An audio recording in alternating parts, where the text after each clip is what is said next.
Okay. I'm Julie Nolte. I am a mother, a grandmother, a daughter, a sister, a union member, and a friend, but I'm here today as a correctional officer, proud to serve the state of Iowa. I took this job 4 years ago, leaving the state of Minnesota, friends and relatives, and a granddaughter 3.5 hours away to take a job I had gone to college for many years previous. I got busy raising 4 kids, often working 2 to 3 jobs, and sometimes 70+ hours a week to financially care for my family. The opportunity presented itself for me to enter the field of corrections, and I was thrilled. I could work a 40-hour work week, have affordable insurance, and a hope for retirement. As a waitress, bartender, restaurant manager, housekeeper, I had no hope for retirement. I knew the dangers I'd be facing, the risk of being assaulted, sexually assaulted, or even potentially losing my life if things went wrong. I knew the statistics on early mortality, depression, anxiety, PTSD, and increased risk for addictions due to the stressful nature of the job. I also knew I could do a good job there.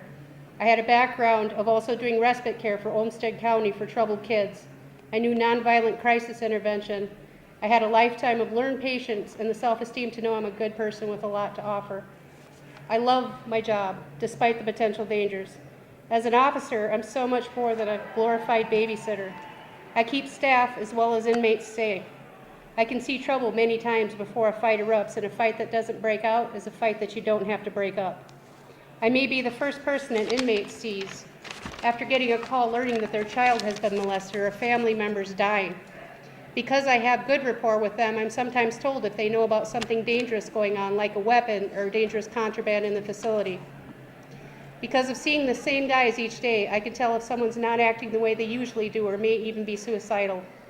We work hand in hand with psychiatrists, counselors, teachers, unit managers, and others to help shape these guys into someone you wouldn't fear as a neighbor, because believe this, these guys aren't all lifers, and most will wind up back on the streets, this time armed with an education, job training, and behaviors changed due to pro-social role modeling and the work done by those in our field. The odds are against me, I know. We currently house approximately 1,233 offenders at my institution, which on a good day starts our shift at about 40-to-1 inmate to officer ratio. Go to a bigger housing unit and the number jumps 90-to-1 inmate to officer ratio. If you're one of 3 yard officers, the number can jump to about 300-to-1. In a 2-week time period, I was involved in 3 out of 4 critical incidents. I broke up a fight with another officer where 2 inmates had been fighting. One had his head laid open with a padlock. I was on the scene when an offender got stabbed in the arm and gave CPR to an offender who was unresponsive in his cell. The 4th incident, where an offender stomped at another offender's face to the point where he could not be recognized, happened on a unit I wasn't working that day, but I was there to hear radio traffic and keep offenders calm on the unit that I worked on. The collective bargaining agreement we've had since 1974 has served Iowans well. We aren't asking for more than what we deserve. We're asking you to make sure we're treated fairly.